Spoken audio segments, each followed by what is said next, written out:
एक मैना अपने घायल बच्चों को देख देख कर रो रही है, जो बच्चे अभी कुछ दिन पहले ही पैदा हुए थे। अरे अरे मैना, क्या हुआ तुम्हें? तुम रो क्यों रही हो? मैं क्या बताऊं, कल रात आए तूफान ने सब कुछ बर्बाद कर दिया। मेरे बच्चे कुछ दिन पहले ही पैदा हुए थे। वो अपने घोंसले से नीचे गिर गए और घायल हो गए। मेरा घोंसला भी बर्बाद हो गया। अब मैं क्या करूं, कहाँ जाऊं, कुछ समझ नहीं आ रहा। मेरे बच्चों के अभी पंख भी नहीं आए थे, ये तो उड़ भी नहीं सकते। लगता है इस जालिम तूफान ने बहुत सारे लोगों का घर नष्ट किया है। तुम रो मत मैना, मैं तुम्हारी कुछ मदद कर देता हूँ। माना आप मेरी कैसे मदद करेंगे? रुको, मैं अभी आता हूँ।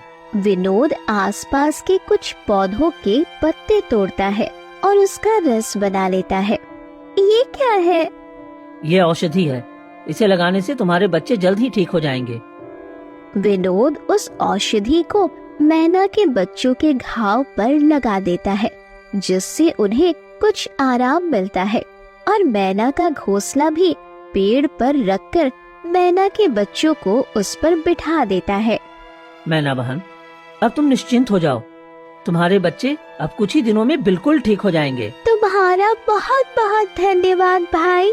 आज तुम्हारी वजह से मेरे बच्चे ठीक है और मेरा घर भी। तुम एक बहुत नेक दिल इंसान हो। भगवान तुम्हारी हर इच्छा पूरी करे। मैं तुम्हारा ये उपकार जिंदगी भर नहीं भूलूंगी।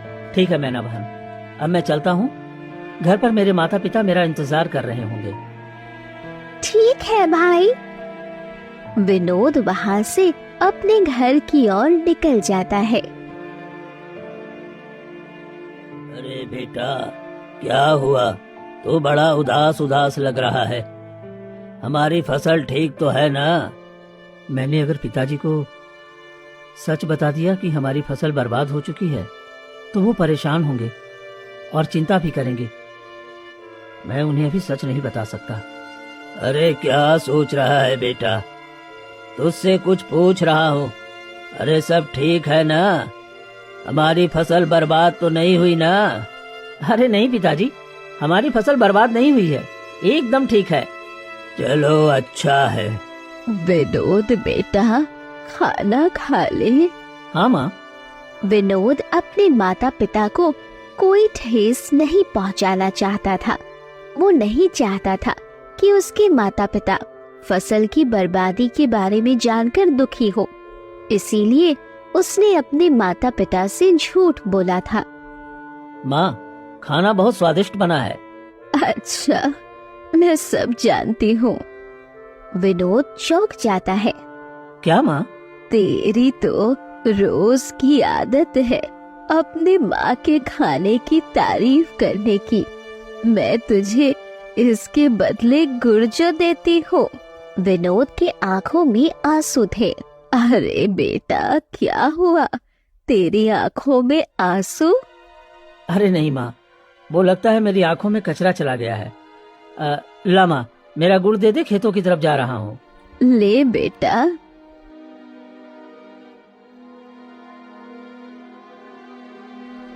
विनोद गुड़ लेता है और खेतों की तरफ निकल पड़ता है। वो एक पेड़ के नीचे बैठ जाता है और फूट फूट कर रोने लगता है। ये मेरी कैसी परीक्षा है, कुछ समझ में नहीं आ रहा। मेरे माता पिता कितने खुश हैं। अगर मैंने उन्हें बता दिया कि हमारी फसल उस जालिम तूफान ने बर्बाद कर दी है, तो न जाने कितने दुखी होंगे। आज तो मुझे कहीं कोई दाना नहीं मिल रहा है। अब मैं क्या करूं? इस तूफान ने तो चारों तरफ तबाही ही तबाही मचा रखी है। किसी की फसल नहीं छोड़ी इस तूफान ने। मैं अपने बच्चों को छोड़कर कहीं दूर भी नहीं जा सकती दाना लाने के लिए। मैना उदास होकर उसी पेड़ की डाल पर बैठ जाती है जहाँ विनोद बैठा बैठा रो रहा था।